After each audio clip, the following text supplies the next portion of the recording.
Hola, buenas tardes. Vamos a empezar nuestro nuevo live acá, esperando que vayan ingresando los amigos.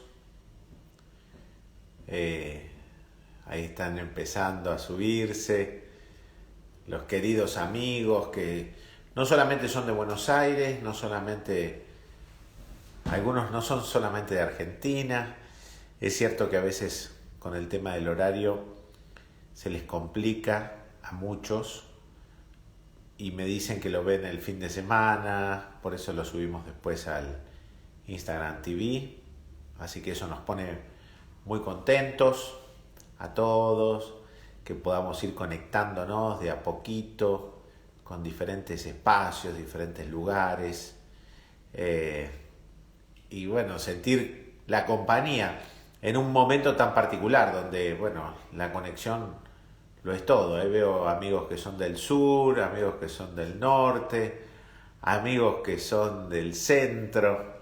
Bueno, van entrando todos, todos, y ahí nos están acompañando. Y bueno, así que ya lo voy a invitar también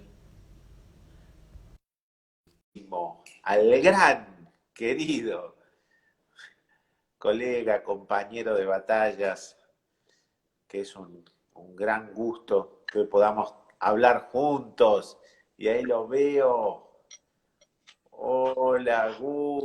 Hola Gustavo querido, Bueno, buenas tardes. qué ¿Me escuchás bien? perfecto. Como si estuvieses acá al lado, como te mudaste a Aires, Gus.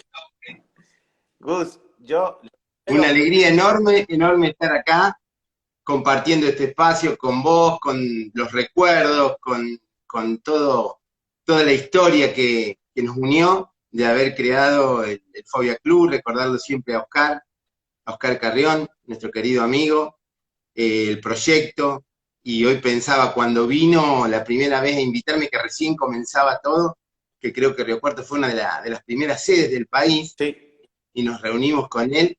Fíjate el destino, Gustavo, que nos reunimos en un hotel, que él paró ahí para invitarme, para hablarme del proyecto, y justamente ahora la pandemia, desgraciadamente, el hotel cerró, ese hotel donde era un hotel tradicional de acá, de la ciudad, que con la pandemia tuvo que cerrar sus puertas debido a todas las dificultades que hay.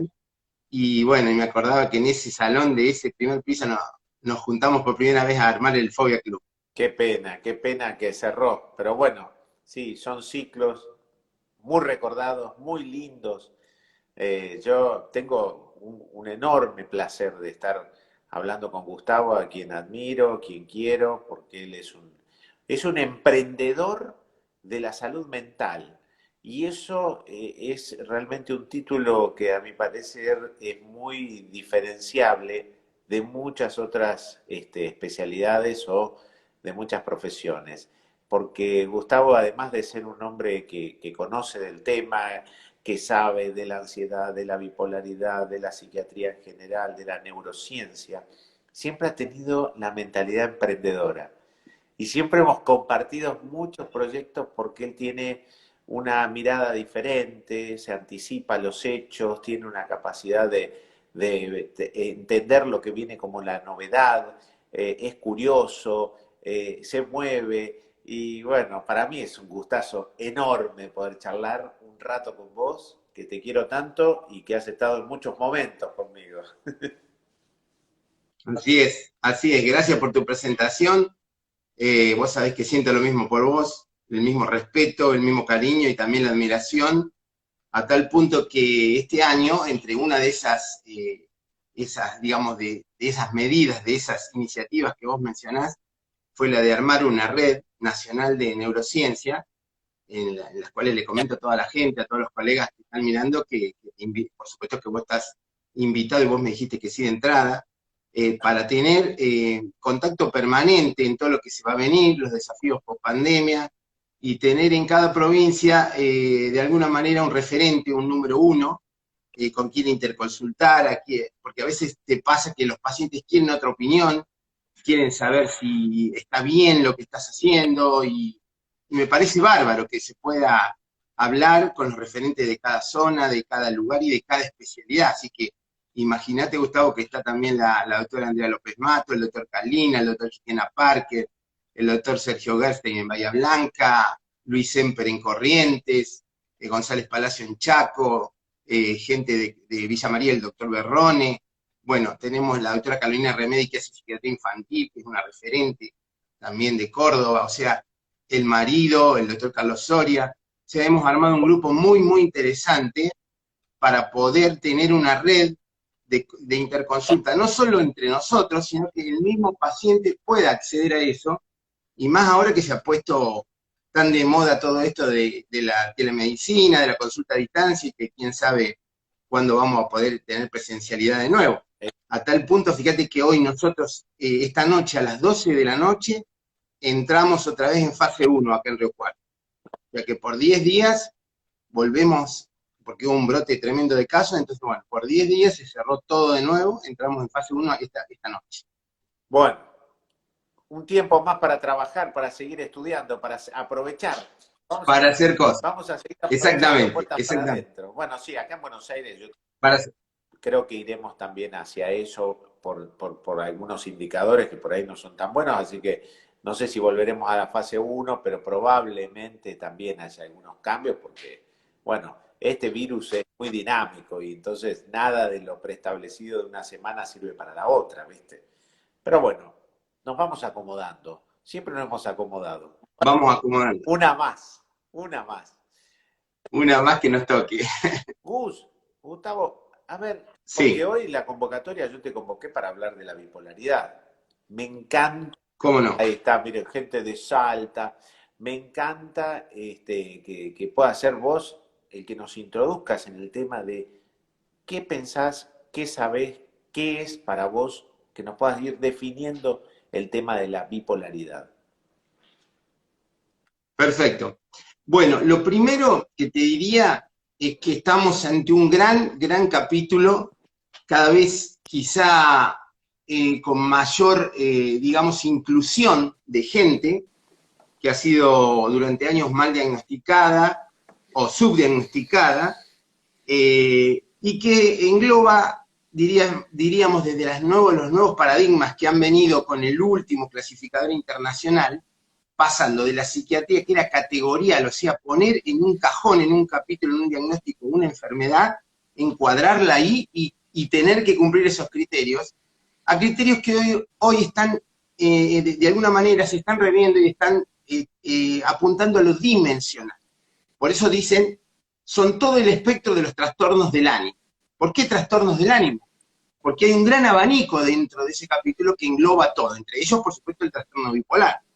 Pero de ahí vos tenés todas las categorías, desde la normalidad, llamada eutimia o ánimo normal, ánimo estable. Y digo ánimo, ¿sabés por qué, Gustavo? Porque antes también le llamaron trastornos afectivos, se les llamó en algún momento, que no es lo correcto, porque el afecto sería la expresión exterior del ánimo. Es lo que el público, la gente puede percibir de cómo está el otro, ¿no es cierto? Es lo afectivo, es lo que transmitimos a la mirada de un tercero. Y muchas veces estos trastornos que vamos a hablar tienen que ver con lo anímico porque es lo interno, lo que la persona siente, que muchas veces ni se nota, ni lo dice, o tiene hasta la misma dificultad de expresar lo que le pasa. Entonces, el ánimo es eso, es lo que uno siente adentro y que a veces se ve afuera, entonces, no en lo afectivo que tiene que ver con las emociones. Digamos. Exactamente, tiene que ver con las emociones prolongadas, porque se instalan en el tiempo.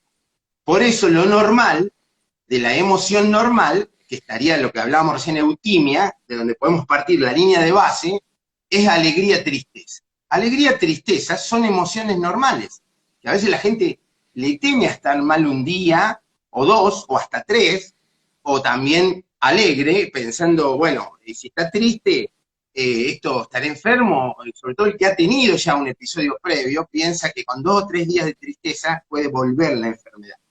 Entonces hay que diferenciar la eutimia, ¿no es cierto?, lo que sería la emoción normal, de alegría-tristeza, y de ahí va subiendo un escalón, tanto para arriba como para abajo. Para arriba, ¿no es cierto?, nos vamos a la hipertimia.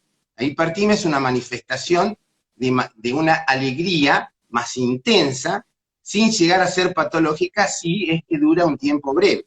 Después tenés el segundo escalón, se llama hipomanía, o sea, una variable menor, pero que a su vez conforma ya un diagnóstico, ya conforma un trastorno bipolar cuando hay hipomanía y depresión, pero es la hipomanía, un poquito menos, y finalmente el último escalón, que es la manía completa, o ya trastorno bipolar 1, en el caso que haya también un cuadro depresivo. Buenísimo. Te digo para abajo. Para abajo. Para abajo, para abajo es, entonces, tristeza es carácter depresivo es aquella gente que por ahí tiene un carácter, un temperamento triste, apático, digamos que le cuesta disfrutar las cosas, pero es como la forma de ser, es como lo llamaban antes la personalidad depresiva, es como una tristeza prolongada sin llegar a lo patológico, Después sí sigue el escalón más profundo, que se llama distimia, o sea, una depresión leve y prolongada, pero que ya es patología, y finalmente el último escalón, depresión. O sea, en los dos polos tenés para arriba manía, para abajo depresión. Cuando esos dos polos se combinan, tenés el famoso trastorno bipolar.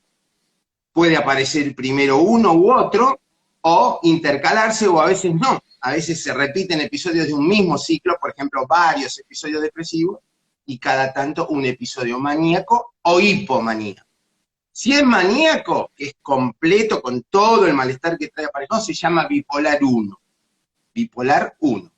Y si es hipomaníaco, se llama bipolar 2. Son los dos más conocidos, después hay más. Hay bipolares producidos por sustancias, hay bipolares producidos por enfermedad médica, hay bipolares producidos, activados por sustancias, por drogas de adicción, ¿cierto? O sea, tenés varias categorías que lo clasificas, pero para no confundir al público, a la gente, quedémonos con el bipolar 1 y el bipolar 2. El bipolar 1 es manía, depresión en cualquiera de sus formas, y el bipolar 2 es hipomanía, depresión. Siempre la depresión tiene que estar, en algún momento tiene que estar para llamarse bipolar. Ahora, hay un grupo que solo son episodios maníacos, cada vez que hace un episodio hace maníaco, nunca hizo todavía depresión. Eso también se considera bipolar 1, porque se supone que en algún momento de la vida el episodio depresivo va a aparecer. Pero hasta el momento en que accede a la consulta, va al médico, va al psicólogo, va a cualquier otro especialista, todavía lo que te manifiesta son episodios de manía o aceleración. Perfecto. Buenísimo. Ahora, vos dijiste algo muy interesante para ir aclarando, porque viste hoy, mucha gente dice, sos bipolar, aquel es bipolar, soy una bipolar, hoy te digo una cosa, mañana te digo otra. ¿Eso es ser bipolar? Hoy decir una cosa, mañana otra. O sea, esta cuestión de que mucha gente se considera, no, me enojo rápido, soy bipolar.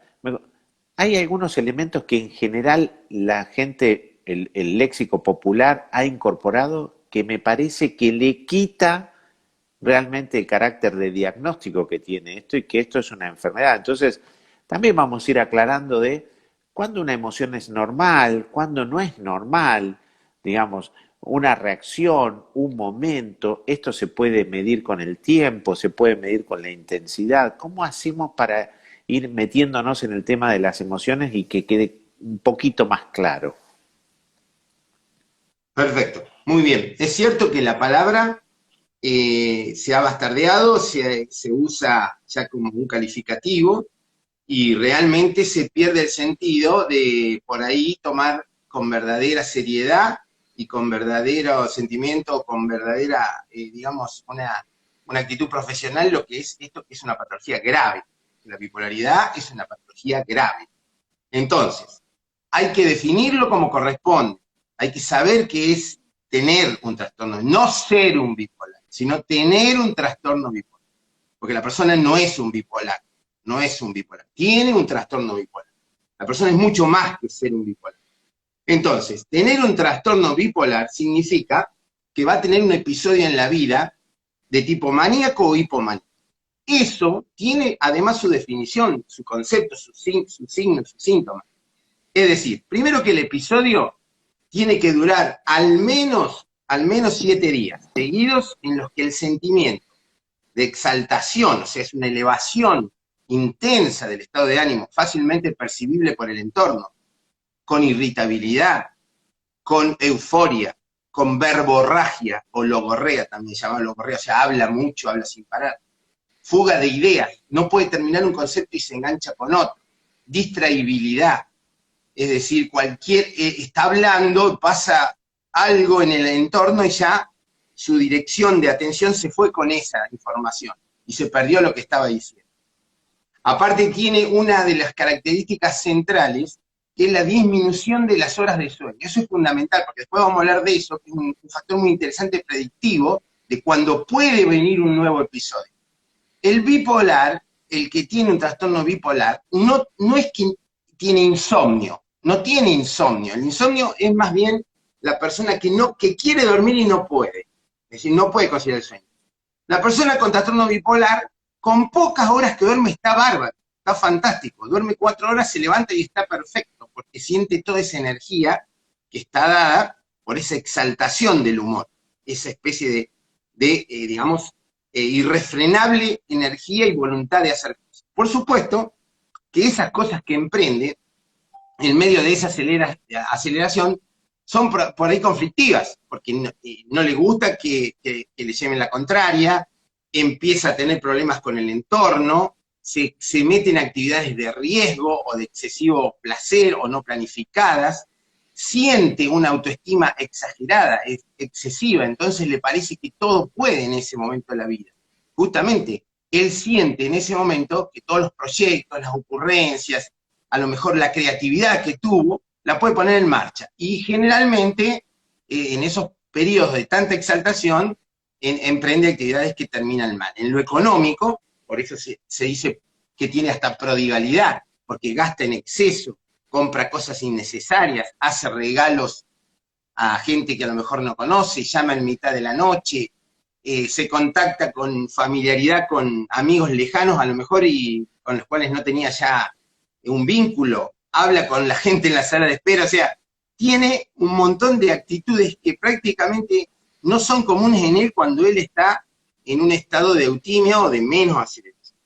Entonces, todos estos síntomas que estoy mencionando, y entre los cuales el fundamental es la elevación desmesurada de la energía, del ánimo, pero también con irritabilidad, no es simplemente felicidad, es momentos que, incluso cuando uno habla con muchas personas que han tenido la fase maníaca, el trastorno bipolar, al haber pasado la fase maníaca, te dicen, yo no estaba bien, No, yo no claro, quería estar así, claro, claro. yo no me sentía feliz estando en ese estado. Es puro impulso, no tiene un placer, no es una elección, es casi como una pérdida de la voluntad donde tiene justamente esta producción de ideas, lo lleva a necesitar completarlas, pero después no se pregunta para qué las hizo, no sabe para qué las hizo, no tenía tanta necesidad. Y también hay algunos elementos conductuales también para resaltar.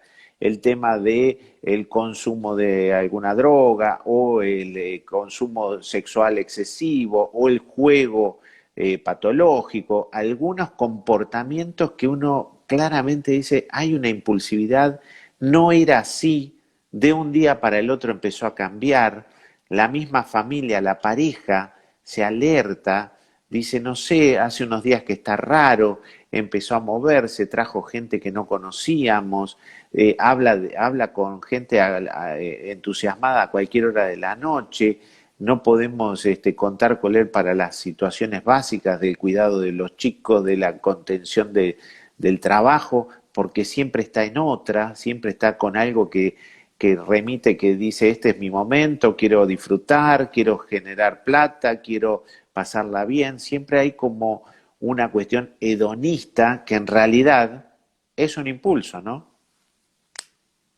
Exactamente, básicamente son esa energía desbordante y la búsqueda de una satisfacción con la idea que se cruce. Pueden ser inventores, pueden hacer negocios que se les ocurre en ese momento, que creen brillantes, descubren talentos que a lo mejor no lo tienen. Por eso también en los indicadores, en el resguardo que hay que tener en el diagnóstico de los niños, es que los niños que tienen hiperactividad o síndrome con déficit de atención y que expresan alguna de estas características, no hay que rápidamente ponerle rótulo de bipolar porque todos los diagnósticos deben hacerse una vez que ese talento que la persona cree tener ha sido desacreditado, porque muchas veces nos sorprende que los chicos a lo mejor piensan que tienen un talento y realmente lo tienen.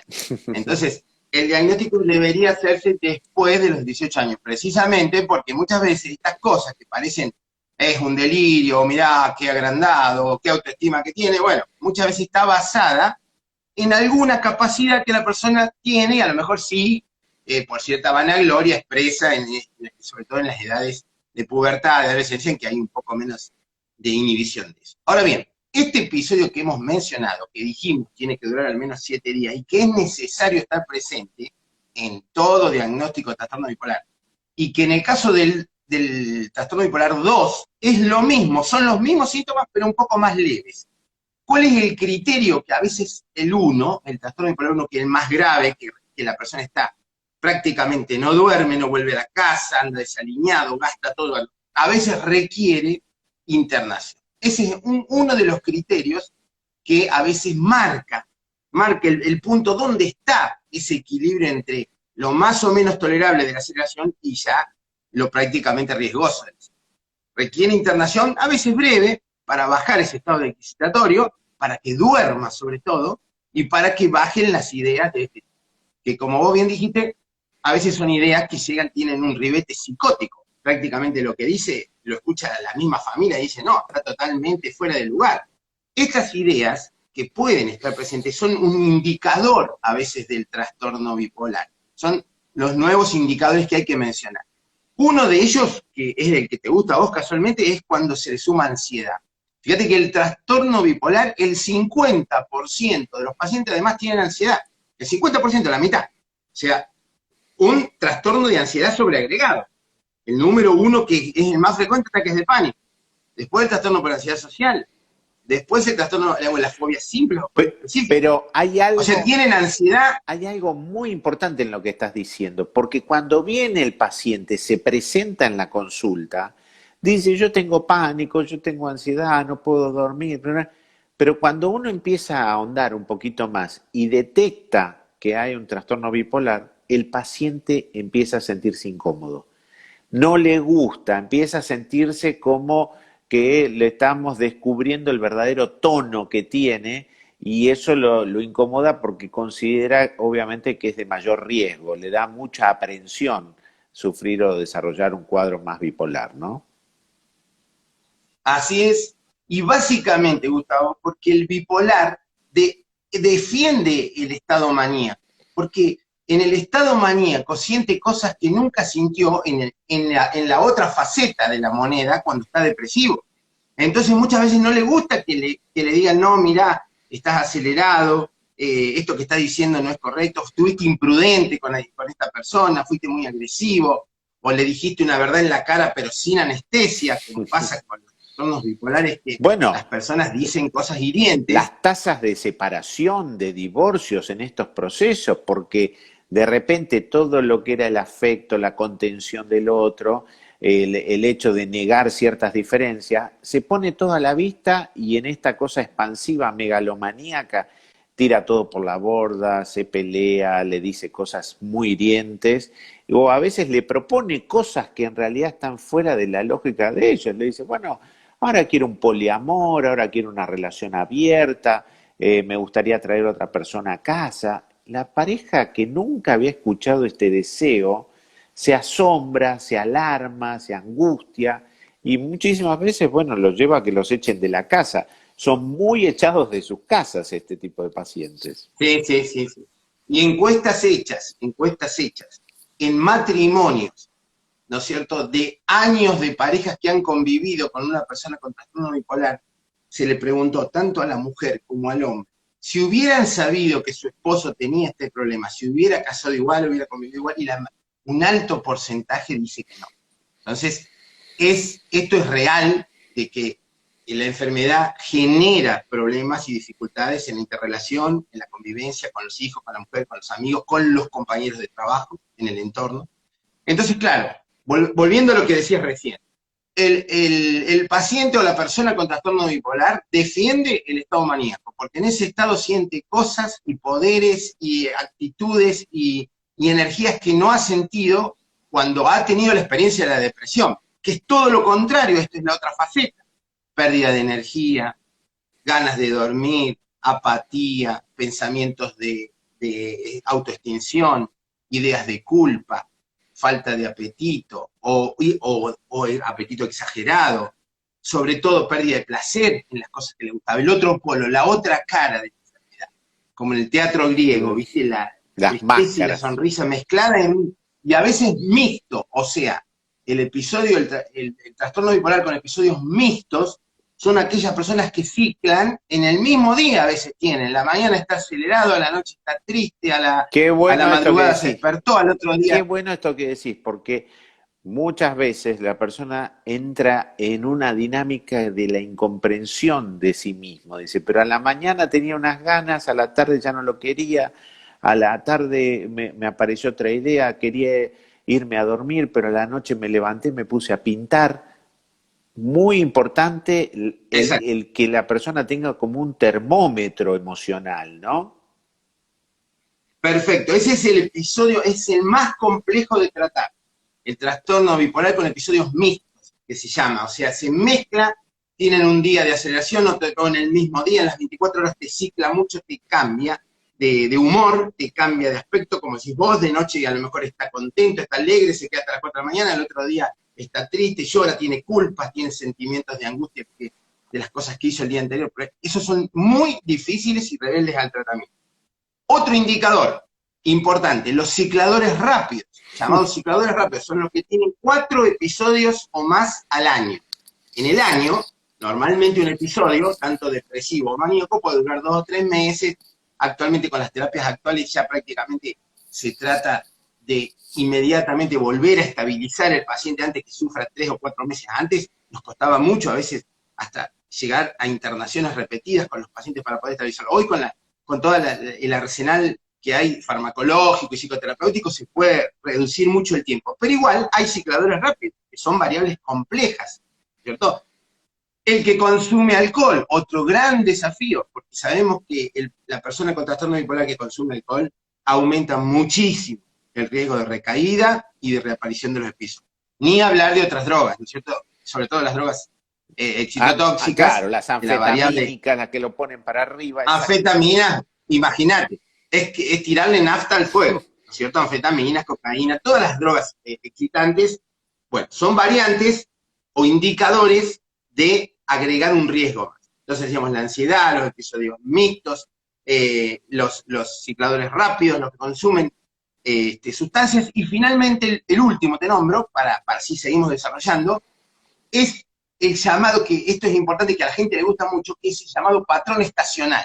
O sea, hay personas, además, que tienen los ciclos en determinada época del año, y te lo dice, la gente te cuenta, mira, yo en otoño y invierno estoy mal, me vengo abajo, y ya lo sé, ya sé que me va a agarrar el año que viene. Bueno, eso se llama patrón estacional, cuando tienen historia de haber repetido el ciclo, tanto de depresión o de manía, en una época del año. o la Básicamente, con inversa, 2 a 3 años. o la inversa, patrones estacionales donde se ponen muy maníacos en verano.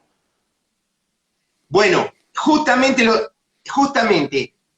cuando uno hace el diagnóstico de patrón estacional, a veces hay que tomar también cuándo se le va, porque te dicen, ¿cuándo se me fue? No cuándo me agarró. Y no, yo en la primavera me pongo bien. Es también un signo de patrón estacional. Yo me mejoro en noviembre.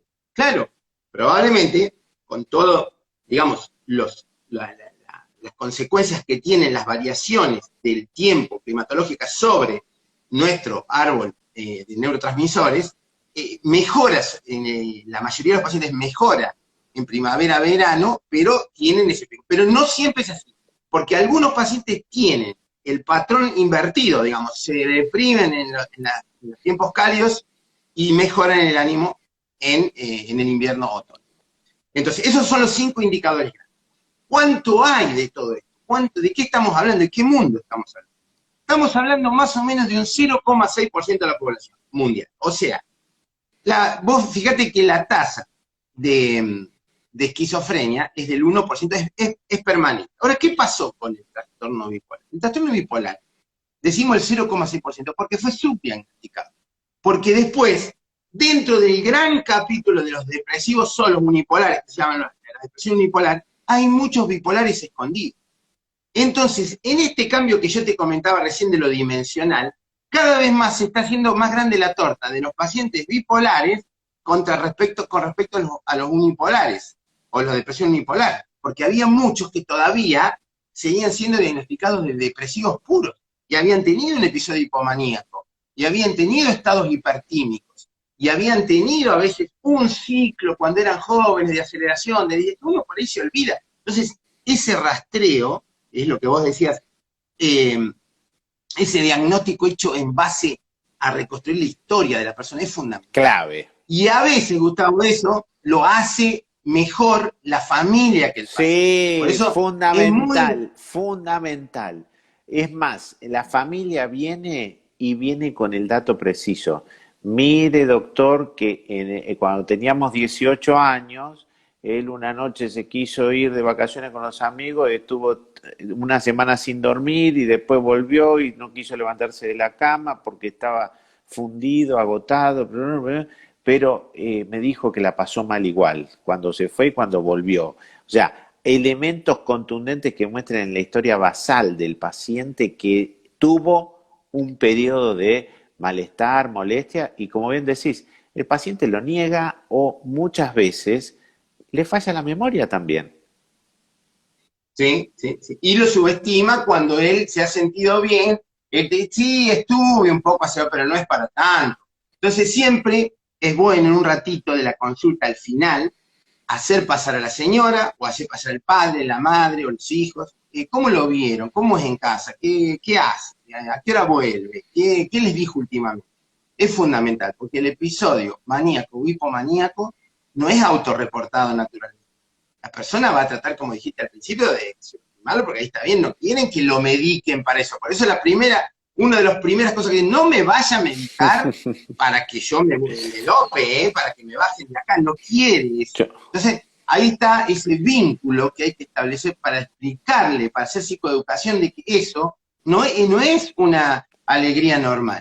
No está bien, está provocando dolor. A tal punto que fíjate que dice, en el episodio maníaco es feliz el paciente y en el episodio depresivo es feliz la familia. Claro. Ese es un gran... Es el sub y baja. A veces la familia te dice, lo prefiero depresivo porque así lo tolero. Pero en el estado de aceleración nos hace la vida imposible. Cuando viene maníaco, en general viene la familia, Gus. O sea, la familia es la que dice, bueno, mire, lo trajimos porque la verdad no es él, y él entra a la consulta y dice, yo vine porque ellos me trajeron, pero yo estoy fenómeno, ¿eh? Yo estoy pasándola bien, ellos no me comprenden, es más, yo quiero irme, les quiero dejar la casa, les quiero dejar la herencia, me compré una bicicleta y voy a recorrer toda la Argentina en bicicleta. Siempre alguna cuestión. Voy a hacer música, voy a pintar, voy a escribir, bueno, todos los talentos que lo que hemos querido siempre como fantasía, en el episodio maníaco la persona cree que lo puede realizar. Por eso, de la torta que te decía, de ese bajo 0,6%, que es un subdiagnóstico total, que eso no es verdad, hoy en día se considera, Gustavo, que de toda la torta de los trastornos del estado de ánimo, el 50% son unipolares, depresión unipolar, y el otro 50% se distribuyen entre episodios 50%, ya. 50% de toda la torta de los trastornos del ánimo tienen algún tipo de antecedente bipolar. El 1, el 2, el provocado por sustancia, el hipertímico.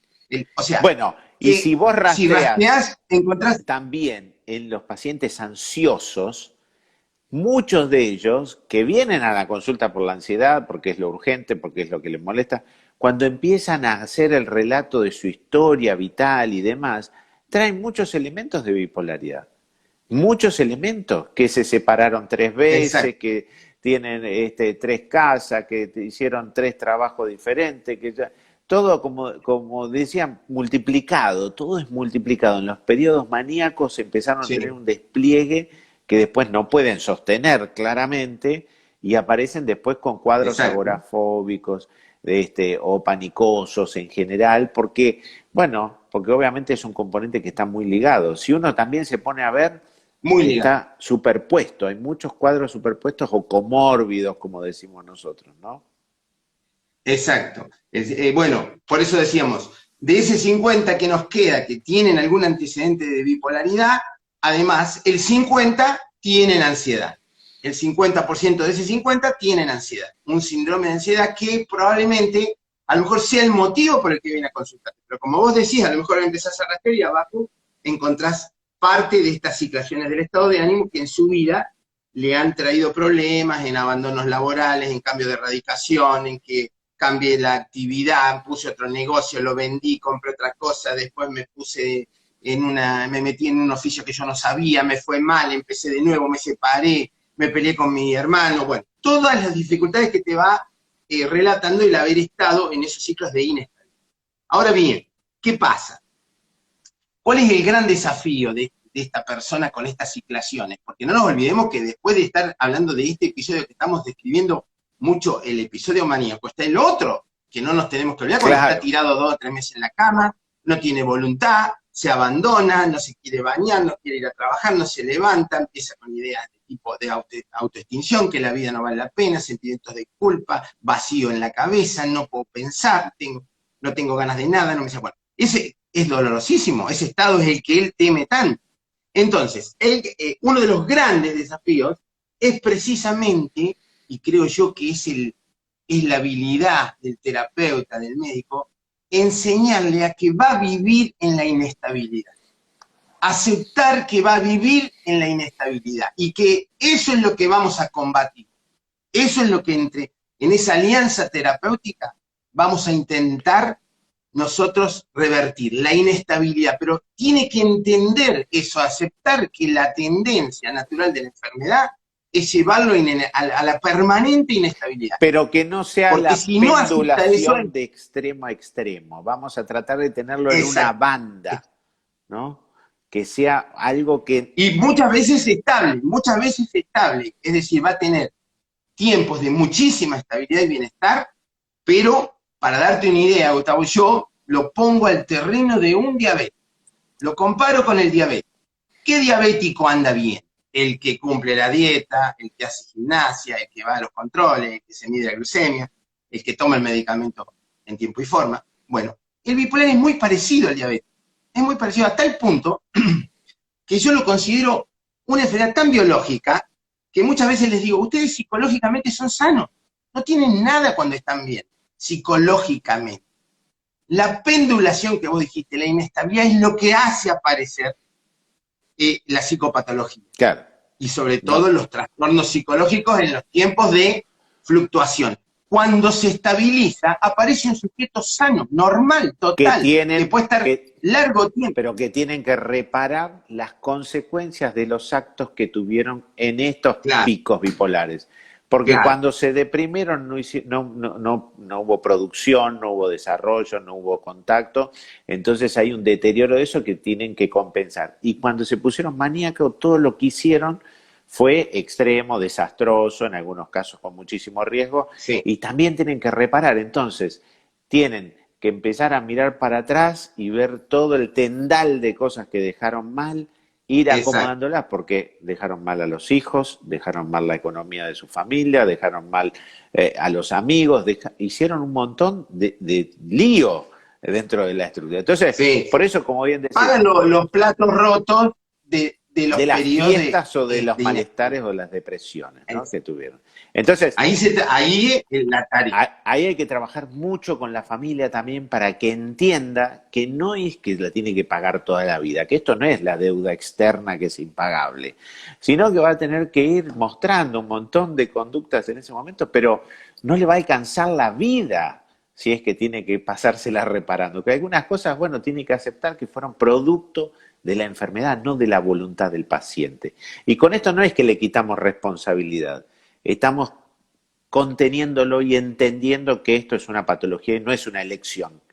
No es una elección. Exacto, por supuesto. De entrada ese es el primer criterio a que entienda el paciente y la familia. Esto no es una elección, esto vos no es un talento que vos tenés, no es una habilidad, digamos, no es una ser un superhéroe, tener ni esa energía, ni es ser una mala persona por estar tirado de abandono. Es un problema que justamente tiene toda una cadena, por supuesto, multicausal de producción, desde lo genético, las vías de traducción, está todo alterado, es lo mismo que pasa con una persona en depresión, empiezan a alterarse los circuitos, empiezan a hiperactivarse zonas que no deben hiperactivarse, o apagarse otras que tienen que estar encendidas cerebralmente. Esto ya está comprobado con resonancias magnéticas funcionales, cuáles circuitos se alteran, qué genes están involucrados, no solo con bipolaridad, con conducta suicida. Justamente yo estoy estudiando todo el tema de las citoquinas proinflamatorias, que tienen mucho que ver, es como si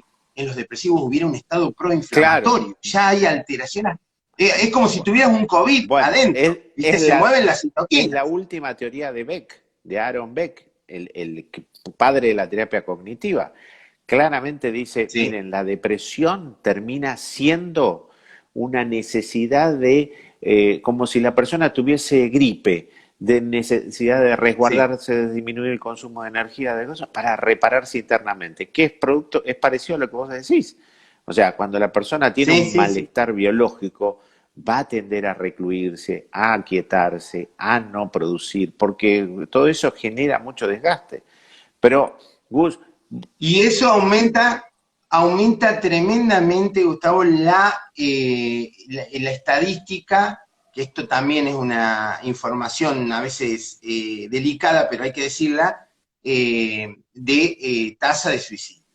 Porque la bipolaridad, como el trastorno depresivo mayor, engordan las cifras del suicidio en el mundo. Ayer fue el Día Internacional de la Prevención del Suicidio, yo hice una nota, se suicidan 900.000 personas al año en el mundo, Gustavo. O sea, es una otra pandemia que tenemos, de la que no hablamos, negada, viste, un montón de factores, a veces pero en un ámbito técnico, no está, en un ámbito científico. no está tan cuantificada, no está tan bien diagnosticada, hay muchas personas que no las informan, hay lugares donde no llevan una verdadera estadística. Pero acá dice, una persona dice, Marga, dice, ¿esto se hereda? ¿Se hereda? Porque cuando vos hablas de genética, la gente asocia heredabilidad. Sí, entonces vamos a ayudarlos. Sí. No se hereda porque, como te decía, ninguna enfermedad psiquiátrica es causada por gen único. No hay ninguna enfermedad que pueda ser causada por un gen. Hay una sola enfermedad o dos que están causadas por un gen único y no son psiquiátricas. La corea de Huntington, que es una enfermedad neurológica, la fibrosis quística, bueno, hay enfermedades que son causadas por un gen. Pero en el caso de la psiquiatría es complejísima la enfermedad que tiene que ver con la enfermedad mental. ¿Por qué? Porque se debe a la combinación de numerosos genes. Es como una especie de olla donde pusimos todos los ingredientes y ahí puede salir en la mezcla de todo eso, esa poligenética sumado a las experiencias tempranas, a la crianza, a los traumas que ha tenido, cómo ha sido alimentado, si ha recibido cariño, si ha tenido un padre que ha dado una educación con un modelo determinado que sea mentalmente sano, los traumas de la vida adulta, a todo ese camino, ese recorrido de hechos que nos van a llevar a activar o no esos genes que tenemos. Pero son muchísimos. Sí, por eso, cuando uno dice, ¿es heredable? No es heredable. Ahora sí que hay carga familiar. ¿Qué quiere decir? Que cuando uno tiene una persona con un trastorno bipolar, cuando uno rastrea el árbol para arriba, hay 10 veces más probabilidades de que haya parientes con alguna forma de trastorno bipolar que en el resto de los procesos. O sea, aumenta la probabilidad de tener familiares de primer grado con trastorno bipolar al que tiene trastorno bipolar. Pero no quiere decir que si yo tengo un trastorno bipolar, mi hijo va a tener un trastorno bipolar. Al contrario. Y como te decía, muchas veces todo lo que hacemos, sobre todo en los primeros años de vida, puede llevar a que si uno tiene ese pool de genes, esa lotería, digamos, ¿no? Se nos salieron todas las bolillas, los números los tenemos a todos, pero fui criado con afecto, con contención, sin psicopatología traumática infantil, con estabilidad emocional, muy probablemente no la voy a tener la enfermedad, aunque tenga todos los genes candidatos. Los modelos de apego, claro, los modelos de apego inhiben. Pero Gus, yo te quiero hacer una pregunta, como estamos hablando de ansiedad y bipolaridad, ¿Cuáles son los trastornos de ansiedad, que vos sabés muchísimo de ansiedad también, que se vinculan más al cuadro bipolar? ¿Cuáles son los matching que aparecen más fáciles? El número uno es el ataque de pánico. El ataque de pánico está en primer lugar, es lo que más reportan los bipolares, es ataques de pánico. El número dos son las fobias específicas. Tercero, el trastorno de ansiedad social. Cuarto, el TAC, el trastorno de ansiedad generalizada. Y por último, el trastorno obsesivo compulsivo, que ahora viste que está en otro Sí. grupo, pero que nosotros lo teníamos dentro, que está en un grupo aparte, pero lo ponemos dentro de la ansiedad porque tiene que ver también con la ansiedad. Entonces, si vos me decís, ¿qué tienen? Tienen una ansiedad casi inespecífica, elevada. Por ahí hace un disparo y te hace un ataque de pánico. No es que va a ser el típico panicoso que nosotros tenemos aparte en el consultorio, que tiene las crisis espontáneas por determinadas situaciones, sumado al estrés de vida o lo que le está pasando y se hiperactiva. Es una ansiedad más bien inespecífica, pero que cuando se simboliza dentro de un síndrome, se transforma en un panicoso. Pero como vos bien decías, rascá que abajo hay otra cosa. Rascá, no te quedes solo con eso, porque a lo mejor viene como, entra al consultorio como un ataque de pánico, ¿y qué pasa? Sale mal diagnosticado, y en el caso nuestro, no el tuyo, pero en el caso nuestro, mal medicado. Claro. Sale mal medicado. A ver. Porque no te olvides que... Sí, pero esto es clave. Porque, no, te quería decir... Sí, decime vos y después te digo yo. No, lo que te quiero decir es que, precisamente, ¿por qué hago tanto hincapié en ese 50% que hablamos de la torta de mal diagnóstico? Porque son pacientes que están tratados mal. ¿Por qué? Porque lo más común es que le van a dar un antidepresivo. Y justamente el mundo científico que estudia bipolaridad está diciendo, cuidado con los antidepresivos, cuidado con medicar al paciente en una guardia, porque muchas veces te va a reportar que va a ir en el estado, él va a ir al médico en el estado depresivo, y si el médico no indaga más y no intuye predictores de bipolaridad, le va a dar un antidepresivo, porque hoy, como dicen en los congresos, una sertralina no se le niega a nadie. Entonces sale de una guardia, claro, sale de un hospital, sale de una salita de barrio con un antidepresivo puesto, con una sertralina, con una fluoxetina, y de pronto a los 15 días está acelerado, está hipomanía. Claro. Empieza, y anda a bajarlo. Y lo subiste a la montaña rusa. Y anda a Ahí empieza la montaña rusa. Y anda a bajarlo. Pero esto nos pone verdaderamente en un eje fundamental de los tratamientos, que tiene que ver con el diagnóstico. Nosotros que hemos peleado mucho por la necesidad de un diagnóstico, con un montón de parámetros, con estudios complementarios, con tener la capacidad de ver más allá de lo que nos cuenta solamente el paciente, o a veces con detenernos también a escuchar el paciente durante más tiempo de lo que la obra social quiere pagar, digamos, teniendo un concepto diferente del ser humano. Para vos, ¿qué elementos son importantes a la hora de tener un diagnóstico? ¿Qué hay que hacer? ¿Qué tiene que hacer un paciente para recibir un buen diagnóstico? Mirá, el diagnóstico en salud mental es tiempo. Es el tiempo que le dedicas a escucharlo, a indagarlo, a repreguntarle. No se puede hacer salud mental en 5 minutos, 10 minutos. Nos hemos vuelto todos locos. No se pueden atender 25 pacientes en un día. No se puede entrar en un convenio capitado y querer atender en 10 minutos a una persona que te viene con un problema de una vida y que encima involucra al resto. Entonces, más allá de todos los métodos complementarios que vos quieras, a mí me encanta medir cortisol, PCR, interleuquina 6 y 1, pero son valores complementarios.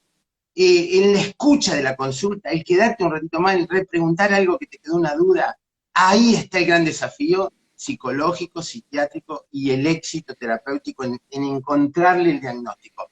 El diagnóstico no te lo va a dar una resonancia sola, no te lo va a dar un PET, te lo va a dar si vos hiciste pasar a la mujer y te dijo, mire doctor, que hace 2 o 3 años una vez lo tuvimos que salir a buscar porque no volvía, y bueno, estaba tirado, bueno. Eso que o no cuando te contó. Saliste, mirá los datos simples que vos los conocés, porque vos sos un tipo de andar adentro y afuera del consultorio.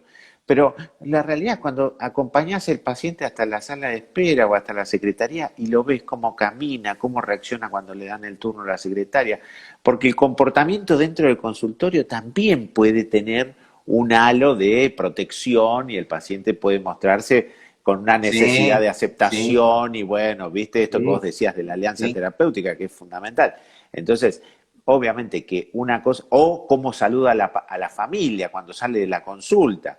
Si lo ves que sale con maltrato, que tiene un estilo, que tiene una forma, o la familia que a veces lo toma como un minusválido, como alguien que no puede ni siquiera tomar nota del turno y entonces lo hace todo por él, lo hacen sentar, le ponen la bolsita de los estudios en la falda y se van al mostrador a resolver la situación. Digamos, Bueno, te digo indicadores tempranos sí, para tener en cuenta, más allá de lo que estamos hablando, ¿no es cierto? El tiempo de la consulta. Número uno, si me preguntás primero, cuánto lo viste? ¿Cuánto tiempo duró la primera consulta? Donde se da el desafío grande. Después, si querés, en los controles, sí, achicar el tiempo, a lo mejor llámalo, mandar un mensajito por WhatsApp de cómo estás, si durmió o no durmió, si que después hablemos un poquito del sueño. Bueno, pero la primera consulta, lo que te decía. Bien, indicadores tempranos. La depresión de comienzo temprano, indicador de bipolaridad. El que te dice, me acuerdo del primer episodio que tuve depresivo fue a los 18, 19. Cuidado.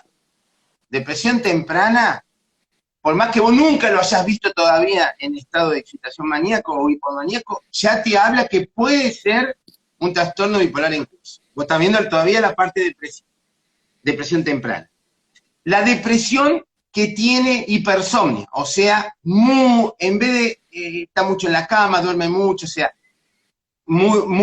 sacando la época de la adolescencia que está esa conducta, pero ya en un adulto de 20 y pico de años que te dice, tuve una depresión y dormía mucho, bueno, otro indicador. Tercero, la hiperfagia, o sea, durante los periodos depresivos me bajaba la heladera, me levantaba de noche, me comía todo, sobre todo carbohidratos, buscaba dulces, picoteaba lo que tenía mal, también indicador. El cuarto, que es el que dijimos recién, antecedentes familiares. Si tuvo un abuelo, tuvo un tío, tuvo la madre, tuvo un pariente lejano, pero que sí, me dijeron que era medio, porque no te lo definen bien a veces cómo era, pero te das cuenta que hay antecedentes familiares de, de de bipolaridad en la bipolaridad. familia. Otro indicador de bipolaridad. Y la ideación o el acting o el intento de suicidio que pudo haber estado dando vuelta en la mente en algún momento, no quiero vivir más, esto, bueno, también es un indicador de bipolaridad, aunque vos lo veas en la Y fase. género, Entonces, esto es indicador. es, ¿cómo lo ves? Género es igual, uno a uno, uno a uno.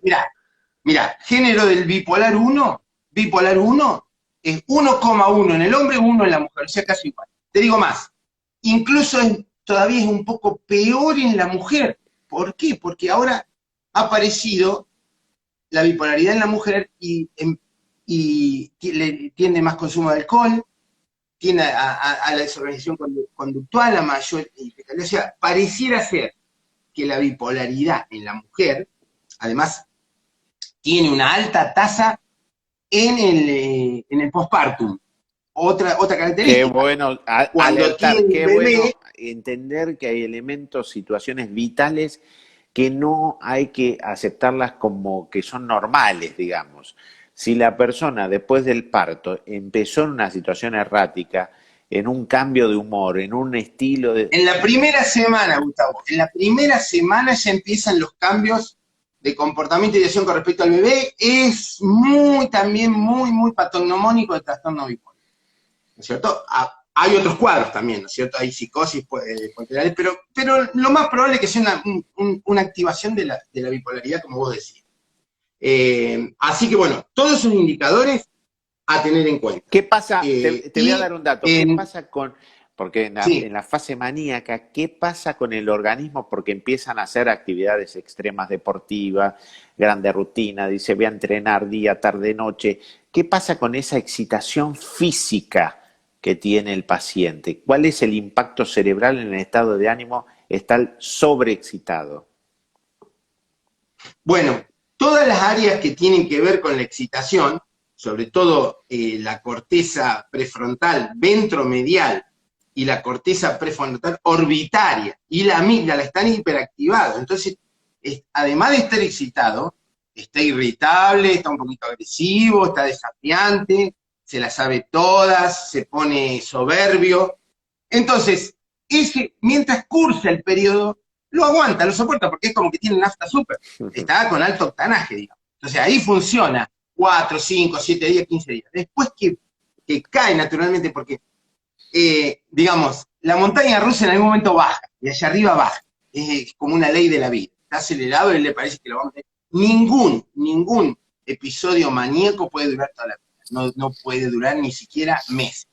Dura a veces días, a veces semanas, y cae. Cuando cae, toda esa hiperactividad, esa energía, ese de dormir 3 horas y estar bien, deja un agotamiento psicofísico tremendo. Claro. Ahora, mientras tanto, es como te decía, ya hay activación de zonas cerebrales que tienden al conflicto, a la confrontación, a la agresividad, a las fallas cognitivas atencionales. Bueno, hay una disfunción ejecutiva muy importante. Es muy se olvidan las cosas. El déficit en la toma de decisiones. ¿Cómo afecta la función ejecutiva? La toma de decisiones se ve muy alterada porque empiezan a jugar azarosamente. En las pruebas. Azarosamente, sí, sin tener el concepto de la planificación, de la elaboración de una estrategia de comprensión de las consecuencias de determinados actos. Exacto. No hay freno, no hay stop, no hay inhibición.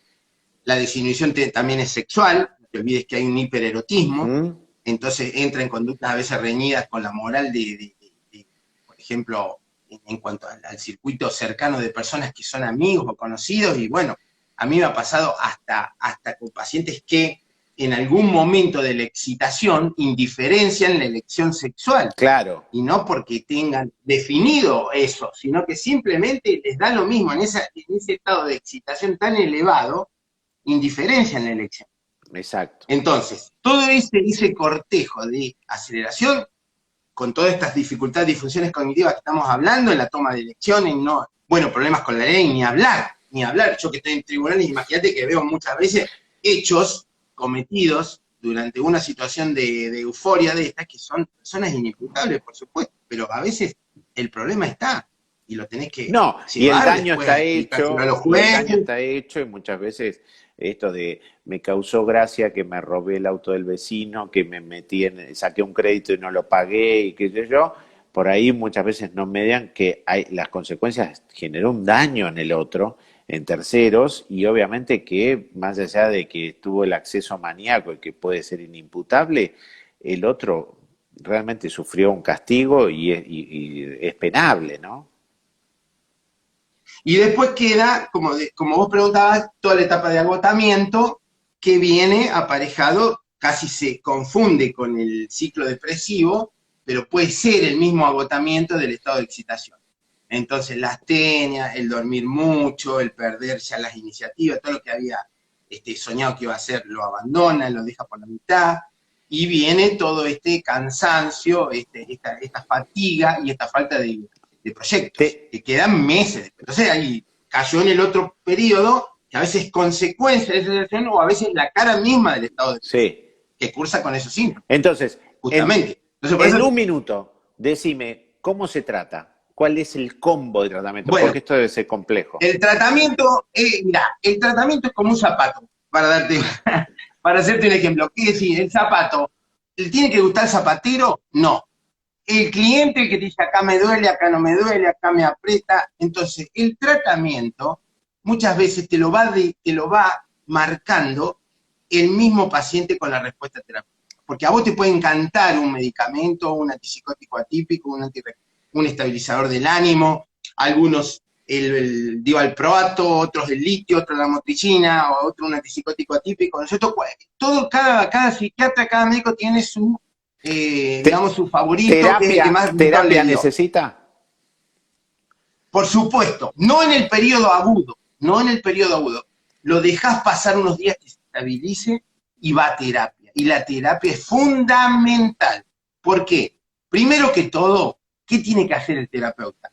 Marcarle pautas de compromiso, de adherencia, de continuidad, de psicoeducación, de explicarle lo que le pasa, de volver a rehablar de lo que quiere hacer, de bajar la tierra cuando quiere delirar, de explicarle las consecuencias, de recordarle el episodio previo que se olvidan y te dicen, no, ahora estoy bárbaro, listo, ya está, se me pasó, no me agarra más. y sabemos que es una enfermedad que cursa Crónica. con episodios recurrentes durante largos años de la vida. Hay que aceptar. Entonces, Gus, te repito, el tratamiento farmacológico es fundamental, pero lo demás es importantísimo. gracias. Fantástico. Por favor, ¿no?